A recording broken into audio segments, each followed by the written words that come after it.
la paix et joie à vous tous, frères et sœurs. Heureux de vous retrouver pour notre rendez-vous de contes et légendes.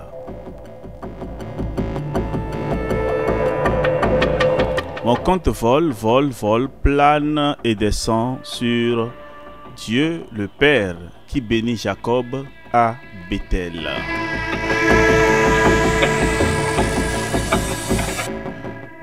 Passagers à bord, si vous êtes déjà prêts, serrez vos ceintures, nous allons prendre le départ. Et donc, frères et sœurs, le billet d'entrée, c'est Genèse chapitre 35. Et nous allons embarquer le décollage dans quelques instants.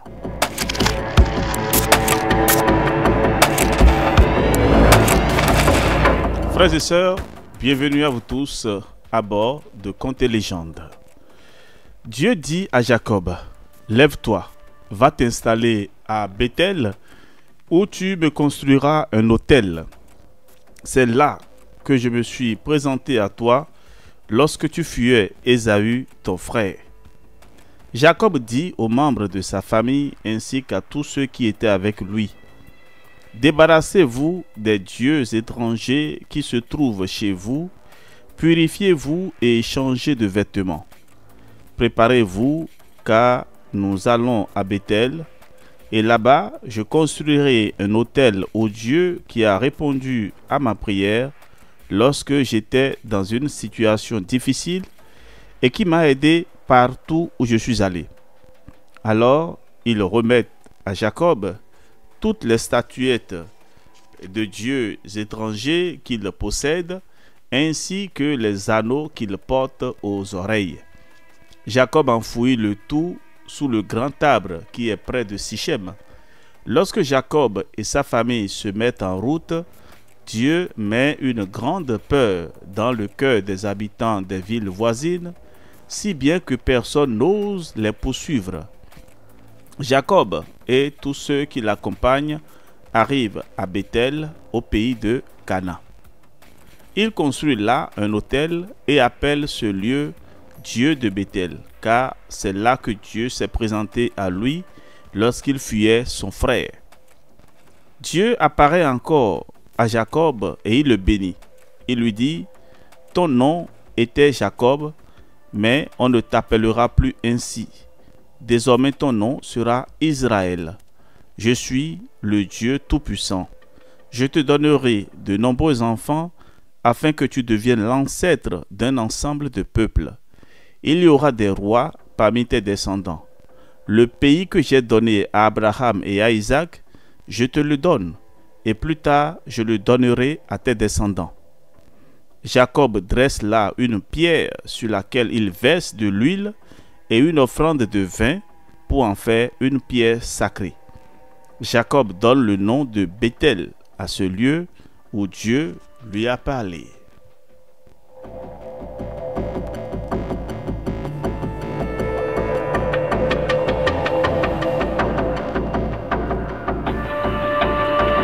Frères et sœurs, que pouvons-nous retenir de cette histoire?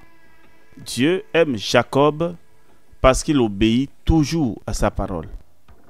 Il le bénit sans cesse et le guide tout au long de sa vie.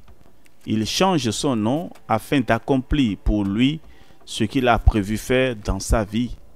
Il bénit également ses descendants et en choisit quelques-uns pour devenir roi. Alors, une question. Le nom a-t-il une influence sur la vie des personnes? Point d'interrogation. Le nom a-t-il une influence sur la vie des personnes? Point d'interrogation. Répondez dans les commentaires.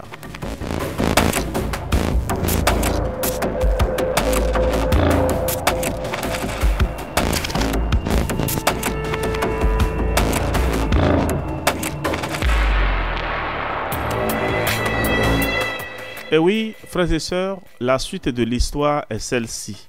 La naissance de Benjamin.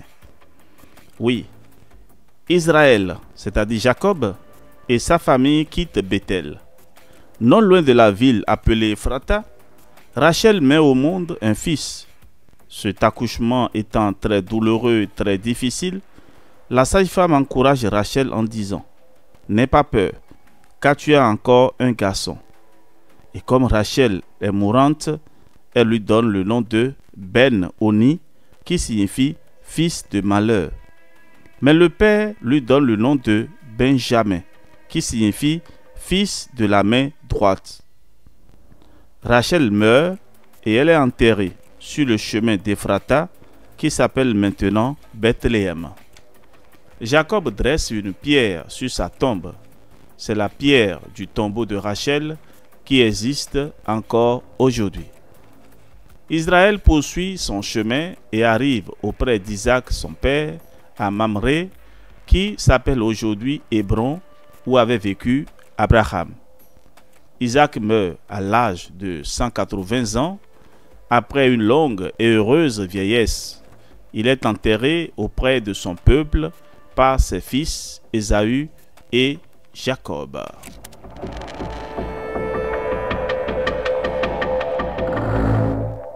Frères et sœurs bien-aimés, nous allons encore retenir ceci. Même dans les moments difficiles, comme la mort, il faut toujours faire confiance à Dieu et ne jamais baisser les bras. Dieu se charge lui-même de nous consoler et de nous donner la force de faire sa volonté. À retenir, et la question que je voudrais vous poser aujourd'hui, comment imagines-tu la vie après la mort? Comment imagines-tu la vie après la mort? Alors, rapidement, dans les commentaires.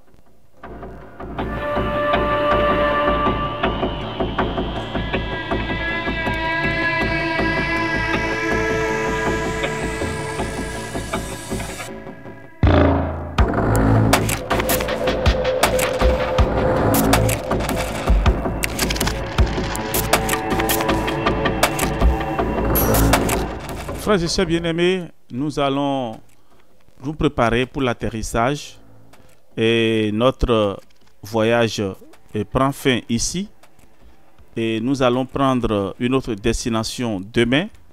Nous irons à la découverte de Joseph, un personnage très important. C'est pourquoi nous allons nous reposer aujourd'hui et continuer demain notre voyage avec Saint Joseph. Que Dieu notre Père vous donne la grâce de revenir encore demain. Et surtout, partagez ce contenu. Partagez cette vidéo autour de vous pour que nous soyons nombreux à aimer ces contenus bibliques. Et ainsi, YouTube se fera le plaisir de partager et voilà, de proposer ces contenus pour que la parole de Dieu parvienne à tout le monde. Partagez, abonnez-vous surtout et likez. Et c'est ceci qui va nous donner la force de toujours continuer. À demain, même heure.